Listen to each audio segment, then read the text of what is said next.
বদরের ময়দানে এই পাশে কোরাইশ, এই পাশে মুসলমানেরা। বিশ্বনবী জালাময়ী ভাষণ দিলেন, তোমরা দেখতে পাচ্ছ এটা বদরের ময়দান না, এটা আল্লাহর জান্নাত, ওই জান্নাতের দিকে ছোট। বিশ্বনবীর কথা শোনা মাত্র সাইয়েদনা উমাইর ইবনুল হুমাম বললেন বাখ বাখ, মানে চমৎকার।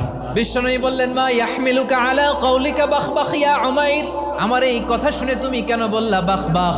ইয়া রাসূলুল্লাহ, আপনার এই কথা শুনে আমি বড্ড খুশি হয়েছি, আর আমি প্রত্যাশা করছি আমি যদি ওই জান্নাতের মালিক হতে পারি তাহলে কতই না ভালো হতো। সুবহানাল্লাহ বলেন। বিশ্বনবী বললেন উমাইর আনতা মিন আহলিহা, তুমি ওই জান্নাতের অধিবাসী, তুমি জান্নাতি। উমাইর চিন্তা করলেন আমি জান্নাতি, নবীর মুখ দিয়ে যখন বেরোইছে ওই জান্নাতে তো আমার ঢুকতেই হবে, কিন্তু হাতে 3টা খেজুর খেয়ে যদি জিহাদের ময়দানে যাই তাহলে জান্নাতে যেতে তো দেরি হয়ে যাবে।